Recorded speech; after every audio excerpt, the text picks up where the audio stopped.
Howdy, my name is Ramsey Smith, and my other team members were Michael Collum, Aubrey Ashton, Joseph Shandera, and Tyler Gary.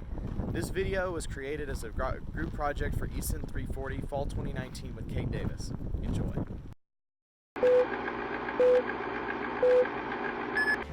When you turn on a light switch at home, you probably don't even think about the immense amount of infrastructure that is required to make the electrical grid work. Today, we're going to take a tour of that infrastructure and we're going to show you how it works, from where the power is generated and transmitted over long distances and comes right into your home.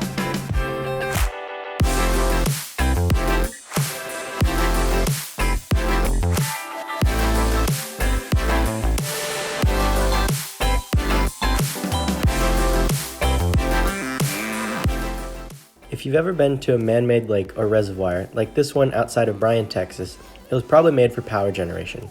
They're not in the way you think. Although some are hydroelectric, like this one, many others are used for combined cycle power generation. The first stage works much like any other combustion process, generating power from burning fuel, like in your car's engine. But these plants have a second stage, where the waste heat from the combustion process is used to create steam, which runs a turbine to generate additional power. These plants are about 60% efficient, as opposed to about 30% without the steam turbine. That's why many are located on lakes. They need all the water they can get to produce steam.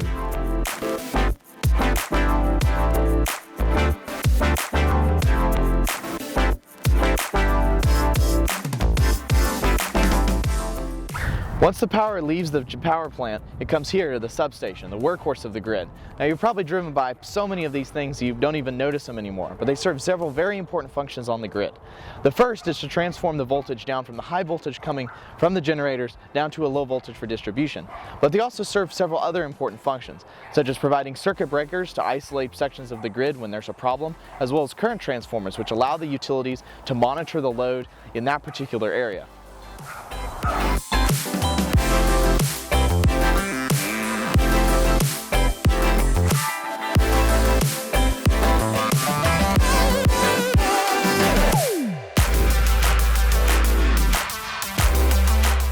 So as you're driving along the road with miles of transmission line, occasionally you'll see these weird cylinders attached to them. So what these are, what you call capacitor banks, and what they do is counterbalance the inductive load that is induced from loads being attached to the transmission line.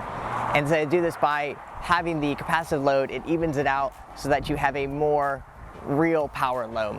On top of this, they smooth out the power whenever large loads are attached so that you not have a spike in voltage or current which could cause damage to appliances. As you're also driving on the highway, you might see voltage regulators in series with the line.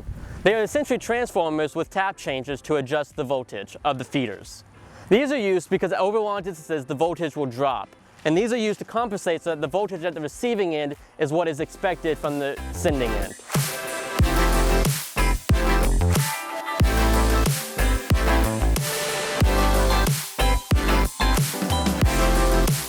So leaving the substation, the power is then distributed throughout the city down these power lines.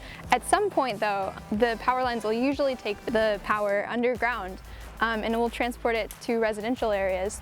Now, if you live in a modern neighborhood that's been built in, say, the last 30 years, you probably don't see any overhead power lines. That's because all the power lines are underground. So instead of having transformers on the pole, the cylindrical gray ones you always see, you have green boxes that you probably have and your mother probably planted a shrub to try and hide it. But that's how the electricity gets all the way from the generating station, down the grid, through the transmission system, and into your home.